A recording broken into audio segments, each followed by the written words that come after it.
Apolline de Malherbe est devenue au fil du temps une référence dans le milieu très fermé de l'information politique. Elle a longtemps joué les seconds rôles, se positionnant en tant que chroniqueuse politique sur les plateaux du groupe BFM TV. La chute prématurée de Jean-Jacques Bourdin lui a finalement ouvert les portes de la matinale de la chaîne. Elle est depuis le visage incontournable de la politique sur BFM TV. Elle n'est cependant pas née de la dernière pluie. Pour en arriver là, elle a dû faire ses armes pendant des années aux côtés de ceux qui détiennent aujourd'hui le pouvoir. C'est ainsi qu'elle a rencontré le tout jeune Emmanuel Macron, alors qu'il n'était encore qu'au service du président en exercice François Hollande.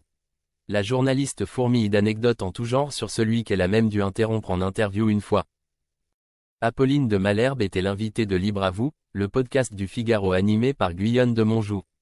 Dans cette émission, la célèbre journaliste politique est revenue sur ses nombreux échanges avec Emmanuel Macron. Cela fait de nombreuses années qu'elle évolue dans le milieu très fermé de l'information politique.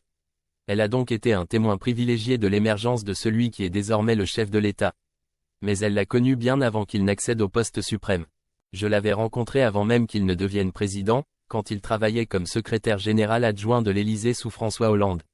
À l'époque, j'avais été très frappé par à la fois beaucoup d'intelligence, mais en même temps beaucoup de critiques sous le toit même de l'Élysée où il avait un petit bureau sur le côté. Moi, j'étais reporter politique.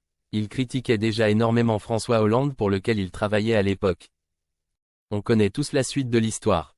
Après quelques années à travailler au service de l'ancien président, l'ambition d'Emmanuel Macron le mènera très rapidement aux plus hautes sphères de l'État. Il doit cette réussite à une grande intelligence, mais qui avec les années s'est également retournée contre lui à en croire Apolline de Malherbe. Elle est en effet revenue sur une récente interview avec lui. D'après elle, à trop parler, le président finit par se perdre et perdre les Français.